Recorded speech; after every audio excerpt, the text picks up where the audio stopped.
दोस्तों, कल 25 जुलाई Jim Corbett जी का बर्थडे था और जिम कॉर्बेट जी की एक बुक है ट्री टॉप्स।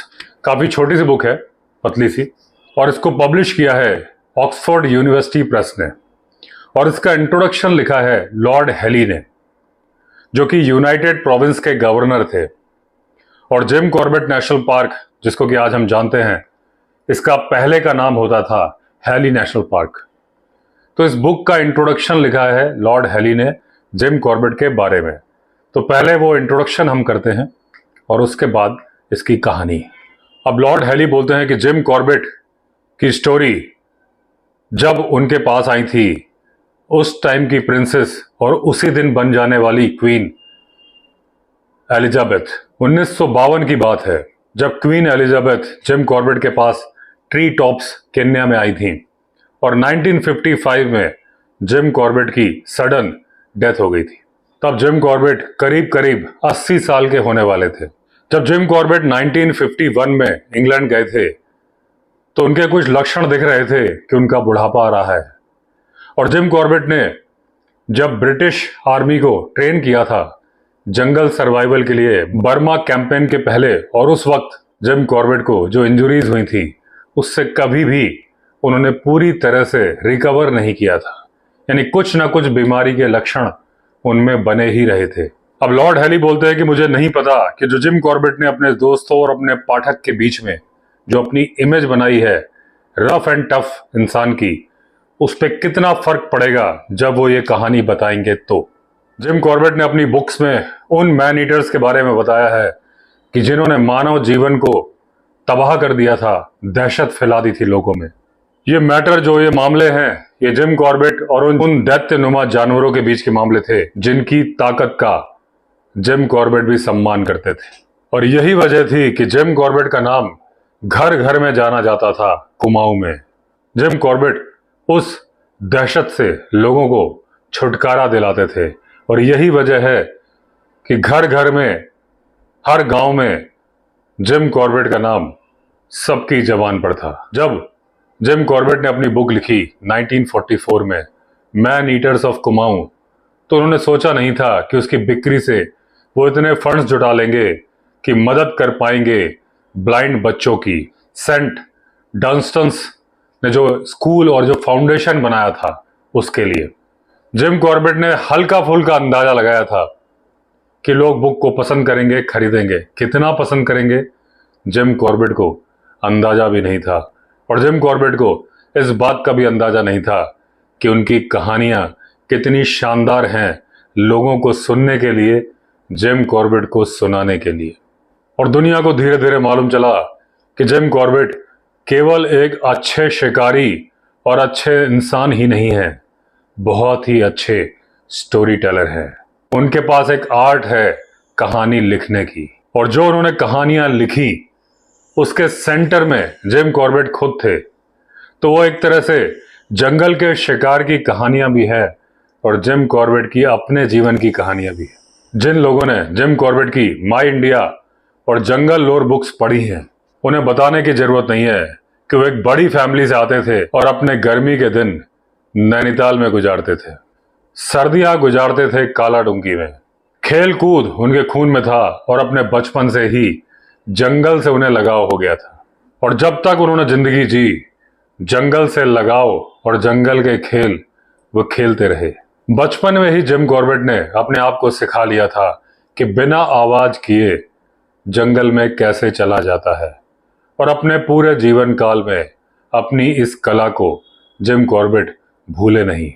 और धीरे धीरे जिम कॉर्बेट के पास आ गई स्पीड और एक्यूरेसी राइफल चलाने में।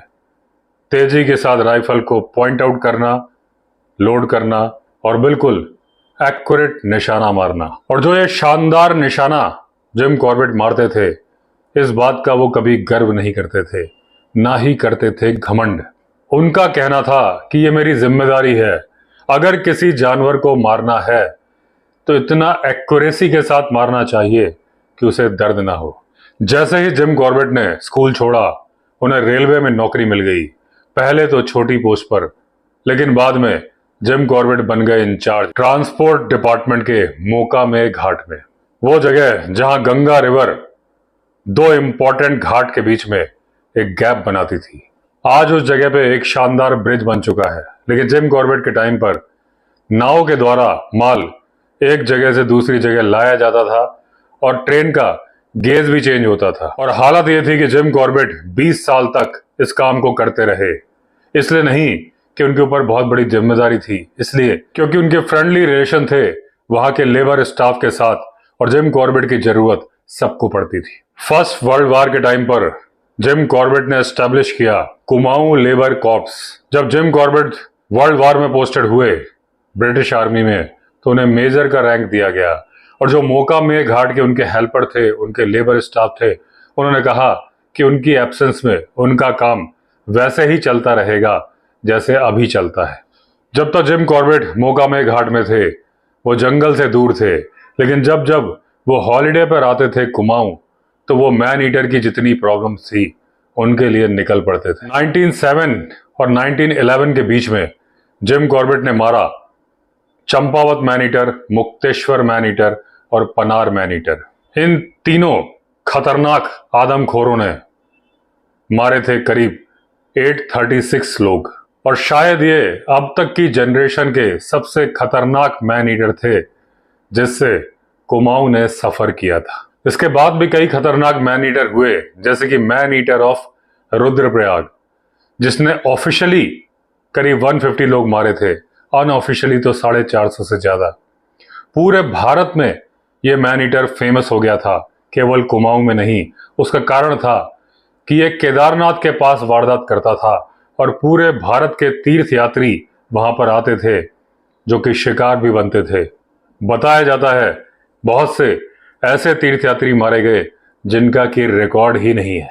और जब जिम कॉर्बेट का मोका में घाट से रिटायरमेंट हो गया तो उनकी लाइफ का एक नया चैप्टर स्टार्ट हुआ, क्योंकि वो अब अपनी जिंदगी के खुद मालिक थे। कहीं से उन्हें छुट्टी नहीं लेनी थी, किसी को आंसर नहीं करना था। जिम कॉर्बेट अनमैरिड थे, उनके साथ रहती थी उनकी दो सिस्टर्स, जिनमें से एक थी मैगी, जिसका कि कई बार जिक्र आता है और जो कि जिम कॉर्बेट की मृत्यु के बाद जीवित रही। जिम कॉर्बेट ने जब जब जितने मैन ईटर मारे, कहीं भी एनर्जी और डेडिकेशन में कोई कमी नहीं थी। जब जिम कॉर्बेट ने मैन ईटर ऑफ रुद्रप्रयाग को मारा, उनकी उम्र थी 51, और एक बार तो वो खुद शिकार होते होते बचे थे रुद्रप्रयाग मैन ईटर के द्वारा। जब ठाक मैन ईटर को मारा, जिम कॉर्बेट की उम्र थी 63 ईयर्स। लेकिन जिम कॉर्बेट की जिंदगी के और भी पहलू हैं। स्पोर्ट यानी कि शिकार, जिसको कि स्पोर्ट नाम से ही बोला जाता है, या बिग गेम, जिम कॉर्बेट की पहली पसंद था। जिम कॉर्बेट टाइगर लेपर्ड को तभी मारते थे जब वो इंसानों की जान ले रहे हो।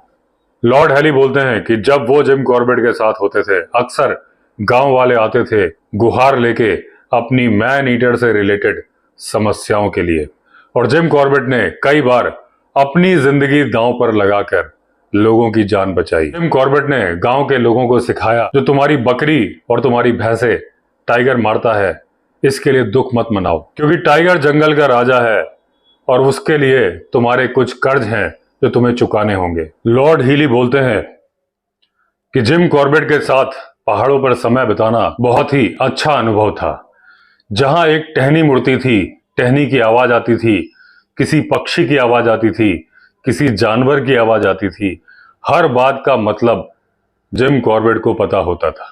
केवल मतलब नहीं पता होता था, जिम कॉर्बेट को उसके पीछे की पूरी कहानी पता होती थी। जिम कॉर्बेट के लिए जंगल के जानवर जीवन मरण का प्रश्न थे। फोटोग्राफी जिम कॉर्बेट का राइफल से ज्यादा पसंदीदा स्पॉट बन गया था। एक बार मुझे याद है कि जब मैं कालाडूंगी गया, जिम कॉर्बेट परेशान थे। बोले, मैं एक टाइग्रेस की फोटो लेना चाहता हूं। जब जब मैं उसके पास जाता हूं, वो मुझे वहां से खदेड़ देती है, क्योंकि उसके कब्ज उसके साथ में है। सेकेंड वर्ल्ड वॉर के टाइम पर जिम कॉर्बेट ने अपनी सर्विसेज दी थी गवर्नमेंट को, ब्रिटिश आर्मी को, उनके ट्रूप्स को जंगल ट्रेनिंग देने के लिए, और फिर उन्हें ऑनरेरी लेफ्टिनेंट कर्नल का दर्जा दिया गया था। 1946 में डिस्टिंक्शन ऑफ कंपेनियनशिप दिया गया था ब्रिटिश एम्पायर की तरफ से। गवर्नमेंट ने जिम कॉर्बेट को दिया था फ्रीडम ऑफ जंगल, यानी किसी भी जंगल में किसी भी वक्त घुसने की permission without any permit. Jim Corbett ने कुमाऊं के लोगों को अपनी सर्विसेज दी, लेकिन बदले में कुछ मांगा नहीं। लेकिन इंडिया में कुछ ही अंग्रेजों की पूजा की जाती है और उनमें से जिम कॉर्बेट एक है। 1947 में जब जिम कॉर्बेट के बहुत सारे दोस्त इंडिया छोड़कर जा रहे थे, तो जिम कॉर्बेट और उनकी बहन ने भी डिसाइड किया कि नियरी केन्या में बस जाएंगे।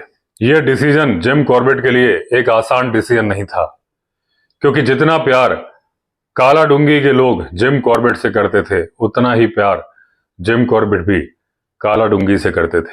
लेकिन केन्या में भी वो सब कुछ था जिससे जिम कॉर्बेट प्यार करते थे। जंगल, जानवर, नेचर, ट्री टॉप्स उनके नजदीक था, इसलिए वो यहां अक्सर आया करते थे।